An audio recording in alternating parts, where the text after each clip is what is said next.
Good morning, students. Our subject is construction quality control and monitoring. Our chapter is construction quality control inspection program, and topic to be discussed today is quality of construction material, cement, bricks, aggregate and water. To start with, the various factors affecting the quality of construction. બાંધકામની ગુણવત્તા ઉપર અસર કરતા પરિબળો. Quality of construction material such as cement, steel, sand, aggregate, bricks, water. બાંધકામમાં વપરાતા material છે આપણે સિમેન્ટ છે, સ્ટીલ છે, રેતી છે, કપચી છે, પાણી છે, ઈંટો વગેરેની ગુણવત્તા કેવી છે એની આપણે ચકાસણી કરવી જોઈએ. Proportion of cement, send and aggregate. Cement, send અને કપચીનું પ્રમાણ. વોટર સિમેન્ટ રેશિયો એટલે કે પાણી અને સિમેન્ટનો ગુણોત્તર. વર્કાબિલિટી ઓફ કોન્ક્રીટ એટલે કે કાર્યસંગતતા. Curing. Quality of construction equipment like mixer, vibrator એટલે કે બાંધકામમાં વપરાતા મશીનરી જેવી કે મિક્સર છે, વાઇબ્રેટર છે. Construction method and speed. બાંધકામમાં વપરાતી પદ્ધતિ અને કામની ઝડપ.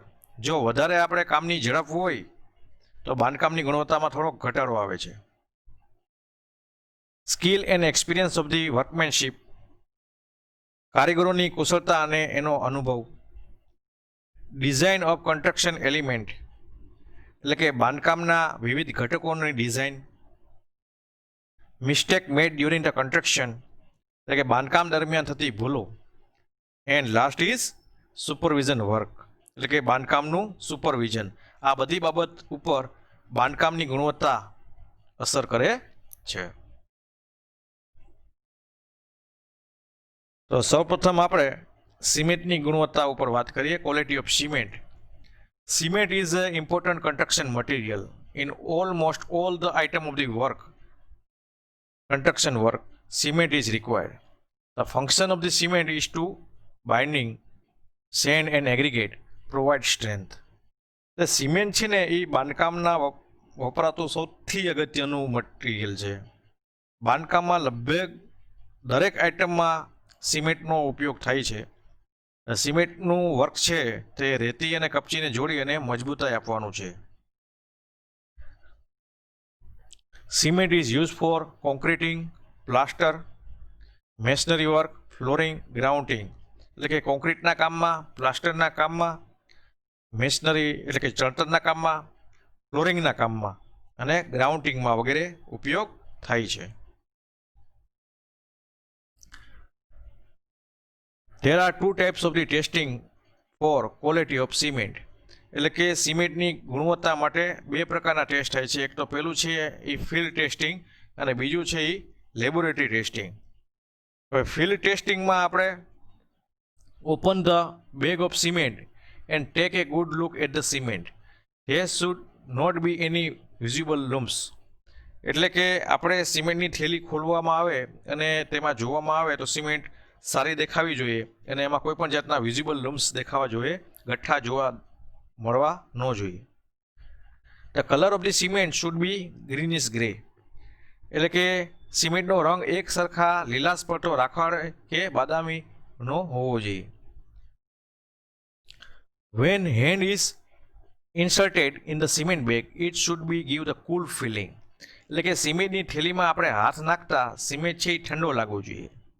Van hand is take a pinch of cement and feel between the fingers it should be give a smooth feeling, not a gritty feeling. એટલે કે સિમેન્ટને આપણે ચપટીમાં મસળતા તે સુવાળો લાગવો જોઈએ પણ કરકરો લાગવો જોઈએ નહીં.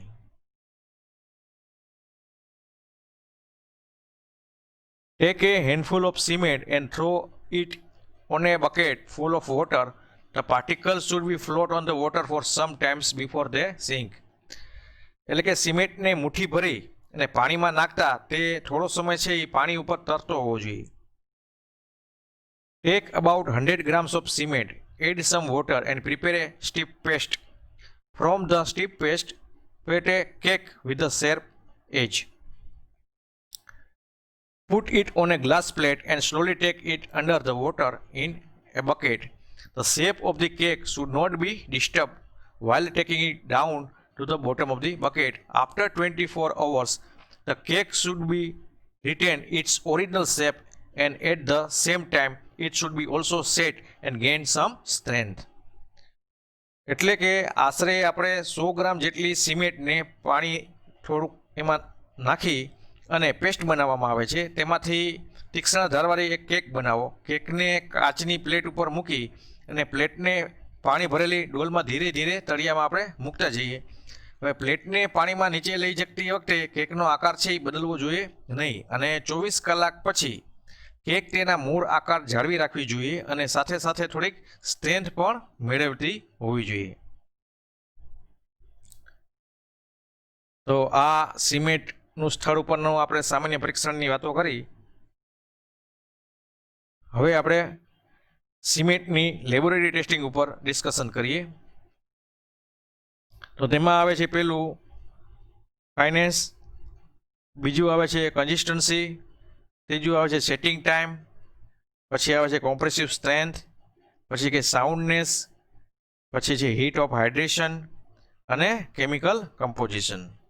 તો આ બધા ટેસ્ટ છે એ લેબોરેટરી ટેસ્ટિંગમાં આપણે કરીએ છીએ. Finance of the cement two determine the cement particles of finance, એટલે કે સિમેન્ટના કણોની બારીકતા નક્કી કરવા માટે આપણે સૂક્ષ્મતા પરીક્ષણ કરીએ છીએ. As per IS 122691987, 100 gram cement when sieved through IS 9 sieve for 10 minutes. The weight of the cement retained should not be more than 10% for OPC and 5% for RHC. 100 ગ્રામ સિમેન્ટને આપણે IS sieve નંબર 9ની ચાળણીમાંથી 10 મિનિટ સુધી ચાળીએ તો જે અવશેષ રહે તેનું વજન OPC એટલે કે ઓર્ડિનરી પોર્ટલેન્ડ સિમેન્ટ માટે 10% કરતાં વધારે નહીં અને રેપિડ હાર્ડનિંગ સિમેન્ટ માટે 5%થી વધારે ન હોવું જોઈએ. As per air permeability test, the specific surface area should not be less than 2250 centimeter square per gram for OPC and 3250 centimeter square per gram for RHC. એટલે કે એર પરમેબિલિટી ટેસ્ટ મુજબ specific surface area ordinary Portland cement માટે 2250 centimetre square પ્રતિ ગ્રામ અને rapid hardening cement માટે 3250 centimetre square પ્રતિ ગ્રામથી ઓછો ન હોવો જોઈએ. નેક્સ્ટ ટેસ્ટ છે આપણે setting time of cement. Initial setting time of OPC not less than 30 minutes. એટલે કે સેટિંગ ટાઈમ એટલે કે જામવાનો સમય છે તે initial setting time for OPC તે 30 મિનિટ કરતાં ઓછો ન હોવો જોઈએ. For RHC not less than 30 minutes. For low heat cement not less than 60 minute. Low heat cement માટે તે 60 મિનિટ કરતાં ઓછો ન હોવો જોઈએ. Final setting time not more than 600 minute એટલે કે 10 hours of cement for OPC 53 grade. એટલે કે ફાઇનલ સેટિંગ ટાઈમ છે એ 10 કલાક કરતાં વધારે ન હોવો જોઈએ ઓર્ડિનરી પોર્ટલેન્ડ સિમેન્ટ 53 ગ્રેડ માટે. ફાઇનલ સેટિંગ ટાઈમ છે ને એ સિમેન્ટમાં પાણી ઉમેરવામાં આવે ત્યારથી સિમેન્ટની પ્લાસ્ટિસિટી ગુમાવી થોડો સખત થાય ત્યાં સુધીનો સમય જાણવા માટેનો હોય છે.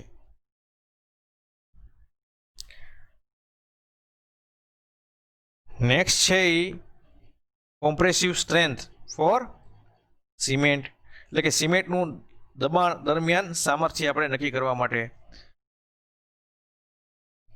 તો OPC 53 ગ્રેડ સિમેન્ટ માટે minimum requirement 3 days 27 newton per mm square, 7 days 37 newton per mm square, 28 days 53 newton per mm square.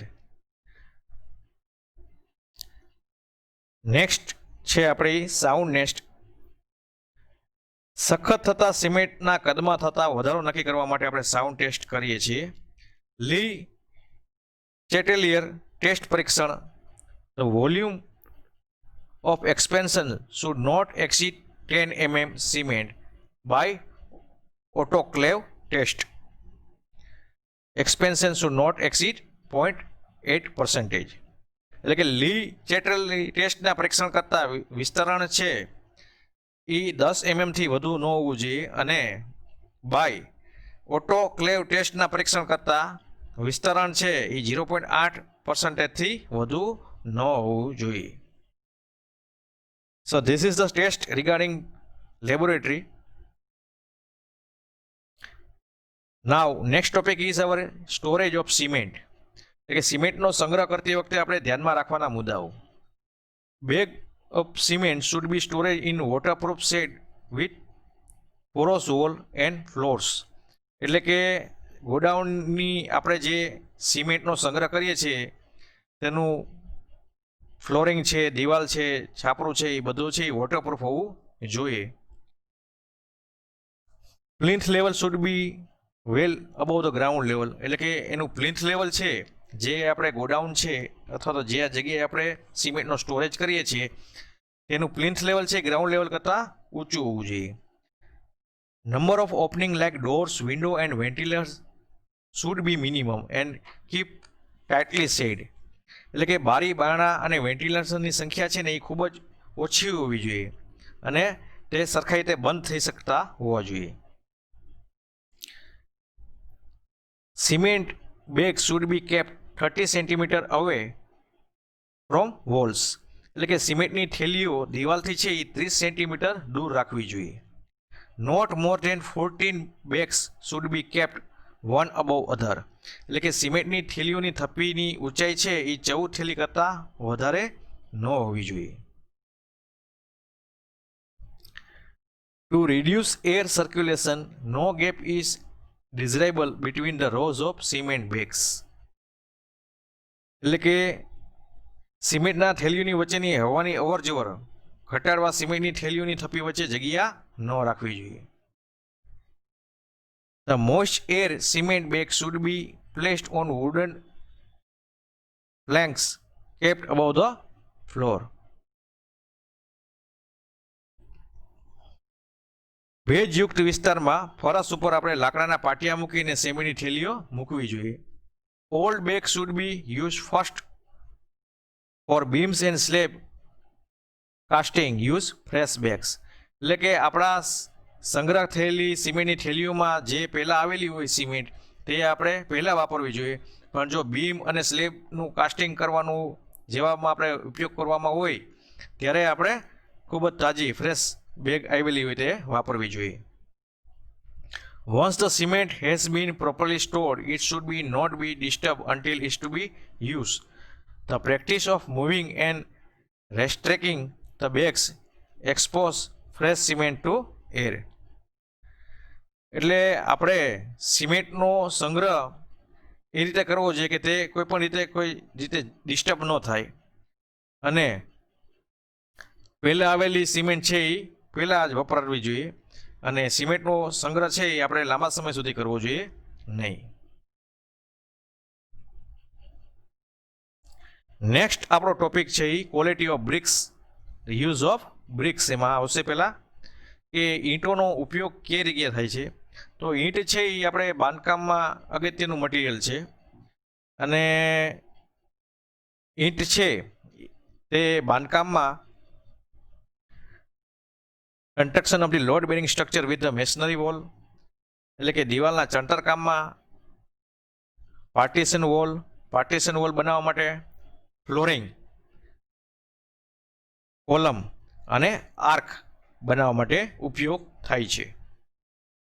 The test for quality of bricks એટલે કે ઈંટોની ગુણવત્તા માટેના ટેસ્ટ. તો ઈંટો છે એ should be sound, hard and well burnt. એટલે કે ઈંટો સારી રીતે પાકેલી હોવી જોઈએ, સારા કલરવાળી, એક સરખા ઘેરા રાતા કલરવાળી હોવી જોઈએ. એજ શુડ બી શાર્પ. એટલે કે ઈંટોની ધાર છે એ એક સરખી તીક્ષ્ણ હોવી જોઈએ. Dropped to flat ground from 1.2 metre height should not break. એટલે કે અંદાજે આપણે 1.2 મીટરની ઊંચાઈથી ઈંટને પછાડતા તે તૂટવી ન જોઈએ. Two bricks strikes each other gives metallic sound. એટલે કે બે ઈંટને આપણે એકબીજાની સાથે અથડાવતા ધાતુ જેવો રણકાર એટલે કે મેટાલિક રિંગિંગ સાઉન્ડ આવવો જોઈએ. The surface of the brick should be hard enough not to be scratch by nail or screw. એટલે કે ઈંટની સપાટી છે એ નક્કે ખીલીથી લીસોટા પડે તેવી ન હોવી જોઈએ. The texture of the brick should B uniform and compact. એટલે કે ઈંટોને આપણે તોડીને જોઈએ તો તેમનું ટેક્સચર છે યુનિફોર્મ અને કોમ્પેક્ટ દેખાવું જોઈએ. The brick should be have a frog on its upper surface so there is a proper bond between two layers. ઈંટની ઉપરની સપાટી ઉપર ફ્રોગ હોવો જોઈએ કે જેથી ચણતરકામમાં ઉપલા અને નીચલા બે થર વચ્ચે પકડ મજબૂત થાય. ચણતરકામ દરમિયાન છે ઈંટના થરમાં ફોગ ઉપરની તરફ રહે તે રીતે આપણે ઈંટોનું બાંધકામ કરવું જોઈએ.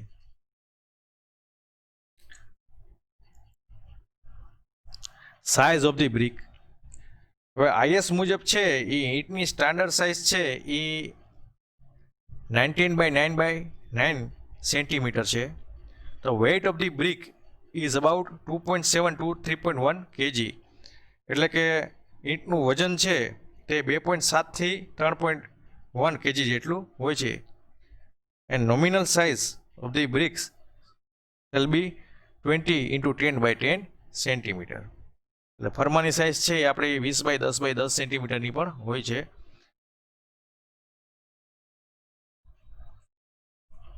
હવે 20 ઈંટોની લંબાઈ જોઈ શકાય તે રીતે આપણે સમતલ સપાટી ઉપર આપણે લગોલગ ગોઠવીએ તો આપણે માપ ચેક કરીએ તો તે આ રીતે આવવા જોઈએ. ફર્સ્ટ ક્લાસ બ્રિક્સ હોય તો તેની લંબાઈ છે એ 368 to 392 સેન્ટીમીટર. બ્રીથ છે તેની 174 to 186 સેન્ટીમીટર. હાઇટ છે તેની 174 to 186 centimetre. Second class brick હોય તો લેન્થ છે એની 350 to 4110 સેન્ટીમીટર. બ્રીથ છે તેની 165 to 195 સેન્ટીમીટર અને હાઇટ પણ છે એ 165 to 195 સેન્ટીમીટર હોવી જોઈએ. નેક્સ્ટ છે આપણે એ test water absorption. Brick soaked in water for 24 hours. એટલે કે ઈંટને 24 કલાક સુધી પાણીમાં ડુબાડી રાખતા. First class brick should not be absorb more than 20% of water. પ્રથમ કક્ષાની ઈંટો છે જે ફર્સ્ટ ક્લાસ ઈંટો તે 20%થી વધારે છે એ પાણીનું અવશોષણ ન કરવી જોઈએ. Second class brick should not be absorb more than 22% of water. દ્વિતીય કક્ષાની ઈંટ છે એ 22%થી વધારે પાણીનું અવશોષણ ન કરવી જોઈએ. Third class brick should not be absorb more than 25% of water. એટલે કે થર્ડ ક્લાસ ઈંટની છે એટલે કે તૃતીય કક્ષાની ઈંટ એ 25%થી વધારે પાણીનું અવશોષણ કરવી ન જોઈએ. Bricks absorb more than 25% of water should be rejected. એટલે કે આપણે બાંધકામમાં 25%થી વધારે પાણીનું અવશોષણ કરતી હોય તેવી બ્રિક્સ છે એ વાપરવી જોઈએ નહીં. નેક્સ્ટ ટેસ્ટ છે આપણે એ કોમ્પ્રેસિવ સ્ટ્રેન્થ ઓફ બ્રિક્સ. તો કોમ્પ્રેસિવ ટેસ્ટ આપણે કરીએ બ્રિક્સની. ફોર ફર્સ્ટ ક્લાસ બ્રિક્સ માટે shall not be less than 7 newton per mm square. એટલે કે પ્રથમ કક્ષાની ઈંટો માટે 7 ન્યૂટન પર mm સ્ક્વેર કરતાં ઓછું ન હોવું જોઈએ. For second class bricks should not less than 3.5 newton per mm square. એટલે કે સામાન્ય કક્ષાની સેકન્ડ ક્લાસની બ્રિક્સ હોય છે તે પણ 3.5 ન્યૂટન પર mm સ્ક્વેર કરતાં ઓછું ન હોવું જોઈએ કોમ્પ્રેસિવ સ્ટ્રેન્થમાં. નેક્સ્ટ આપણો ટેસ્ટ છે efflorescence test. Conduct to know the alkali content of the bricks. એટલે કે આ ઈંટોમાં આલ્કલીનું પ્રમાણ જાણવા માટે કરવામાં આવે છે. Arrange 5 bricks on the edge vertically in the dish. એટલે કે 5 ઈંટોને તેના છેડા ઉપર ઊભી રહે તે રીતે આપણે ગોઠવવામાં આવે છે. Fill the dish with the distilled water up to 2.5 centimetre depth. એટલે કે આ ડિશમાં 2.5 સેન્ટીમીટર ઊંડાઈ સુધી ડિસ્ટિલ વોટર છે એ ભરવામાં આવે છે. Keep the dish in open air at 20 to 30 centigrade temperature, એટલે કે 20 થી 30 તાપમાને હવામાં ખુલ્લી રહેવા દેવામાં આવે છે. After all the water from the dish is evaporated, again fill the dish with the distilled water up to 2.5 centimetre depth. એટલે કે જ્યારે બધું જ પાણી બાષ્પીભવન થઈ જાય ત્યારે ફરીથી આપણે 2.5 સેન્ટીમીટર ઊંડાઈ સુધી ડીશમાં પાણી ભરવું જોઈએ. Observe the surface of the bricks after the all water has been evaporated and take the observation result. એટલે કે જ્યારે બધું જ પાણી છે એ આપણે બાષ્પીભવન થઈ જાય ત્યારે આપણે ઈંટોનું અવલોકન કરવું જોઈએ અને આપણે નીચે પ્રમાણે રિઝલ્ટ મળે તો શું આપણે કહી શકીએ તે જાણીએ આપણે. નો પરસિસ્ટિબલ ડિસ્પોઝ, તો એને કહેવામાં આવે છે નીલ એફ્લોરન્સ, કે જો કોઈ વસ્તુ જોવા ન મળે તો એફ્લોરન્સ નથી. 10% area covered with the thin deposit of the salt, તો એને કહેવામાં આવે છે સ્લાઇટ એફ્લોરન્સ. 10% જેવો જો ભાગ આપને જોવા મળે તો તેને સ્લાઇટ એફ્લોરન્સનું પ્રમાણ છે એ કહી શકીએ આપણે. 50% area covered with the deposit of the salt without flaking of the surface, તો એને કહેવામાં આવે છે આપણે moderate efflorescence. 50% of area covered with the deposit of salt with flaking of the surface, તો એને કહેવામાં આવે છે આપણે heavy efflorescence.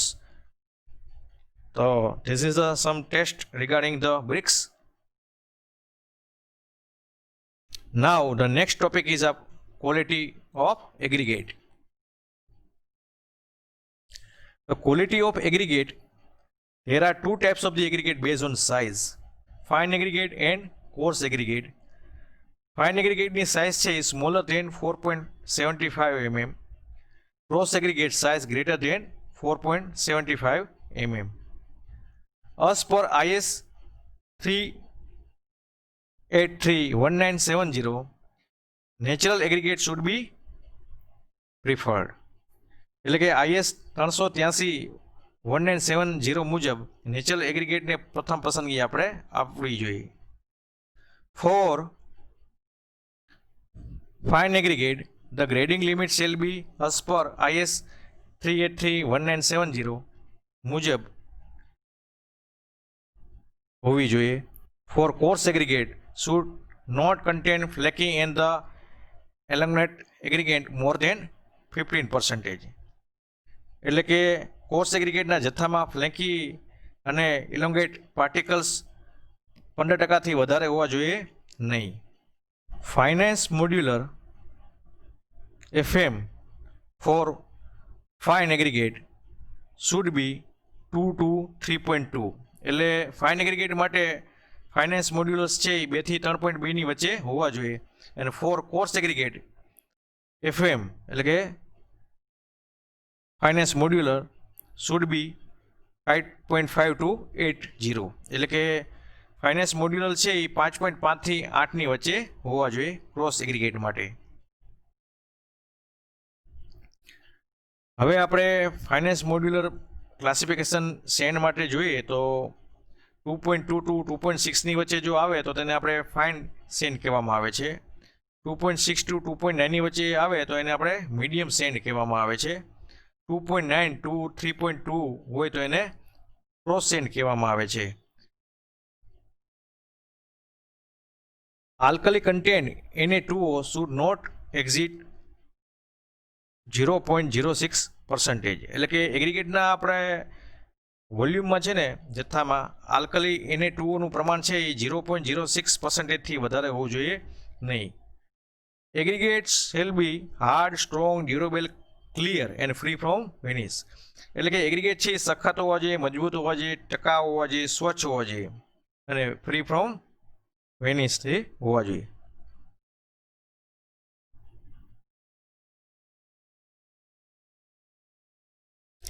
નેક્સ્ટ આપણો ટોપિક છે એ quality of water. Water use for construction is chemically treated with cement. એટલે કે બાંધકામ માટે વપરાતું પાણી છે એ સિમેન્ટની સાથે છે એ રાસાયણિક પ્રક્રિયા કરે છે. Water is use to make concrete or mortar, એટલે કે પાણી છે એ કોન્ક્રીટ અથવા મોટાર બનાવવા માટે ઉપયોગ કરવામાં આવે છે. Water is also use for curing, એટલે ક્યોરિંગ કરવા માટે પણ આપણે પાણીનો ઉપયોગ કરીએ છીએ. હવે પાણીમાં છે એ ઇમ્પ્યુરિટીઝ એટલે કે અશુદ્ધિઓ હોય તો કઈ કઈ છે, તો કે એમાં ઓર્ગેનિક છે, વનસ્પતિજન્ય, સોલ્ટ, ઇનઓર્ગેનિક સોલ્ટ એટલે કે મીઠું ખારાશના ક્ષારો છે આપણે, પછી છે એ સલ્ફેટ, અને ઓર છે એ alkali chlorides. Impurities effect on the concrete properties, એટલે કે અશુદ્ધિઓ છે એ કોન્ક્રીટના ગુણધર્મો ઉપર શું અસર કરે છે તે આપણે જોઈએ.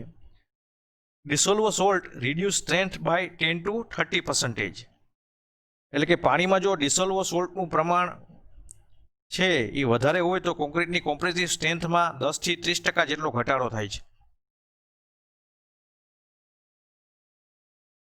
High level of chloride in water, it means C water, કસ ડેમ્પનેસ and the એફ્લોરન્સ,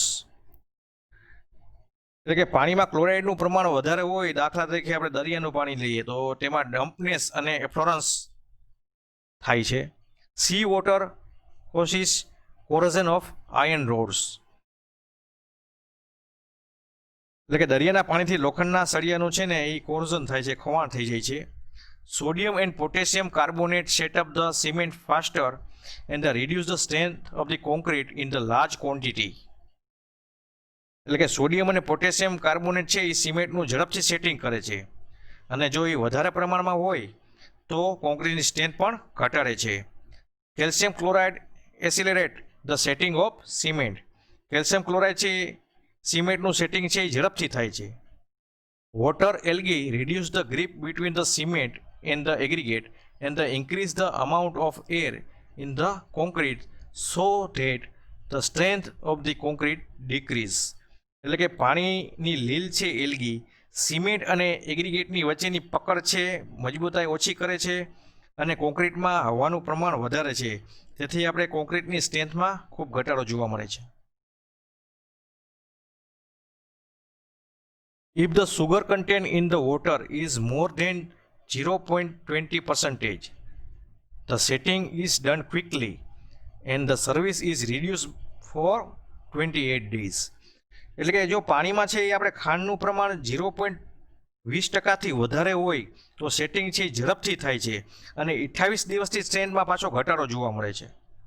inorganic salt such as manganese, tin, zinc, copper, lead reduce the strength of concrete, એટલે કે આપણે ઓર્ગેનિક સોલ્ટ જેવા છે કે મેંગેનીઝ છે, ટીન છે, ઝીંક છે, કોપર છે, લીડ વગેરે છે એ કોન્ક્રીટની સ્ટ્રેન્થમાં આપણે ઘટાડો કરે છે. સિલ્ટ અને suspended particles interfere with the setting of the cement, એટલે કે સિલ્ટ અને સસ્પેન્ડેડ પાર્ટિકલ છે કે જે તરતા કણો છે એ સિમેન્ટના સેટિંગમાં પણ ઘણા ટાઈપનો ઇન્ટરફિયર્સ ઊભો કરે છે, અવરોધ ઊભો કરે છે.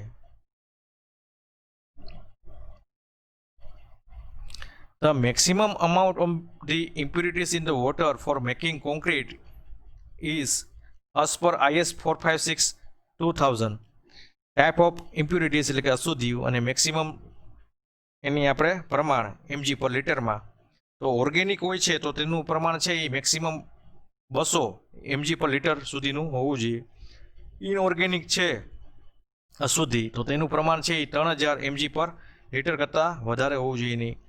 પછી સલ્ફેટ છે તો તેનું 4000 mg પર લીટર કરતાં વધારે હોવું જોઈએ નહીં. સસ્પેન્ડેડ મેટર છે તો તેનું પ્રમાણ છે એ 2000 mg પર લીટર કરતાં વધારે હોવું જોઈએ નહીં.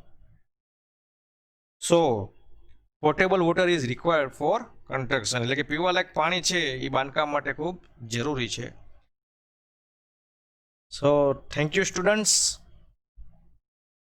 Today we have discussed about the quality requirement for construction material.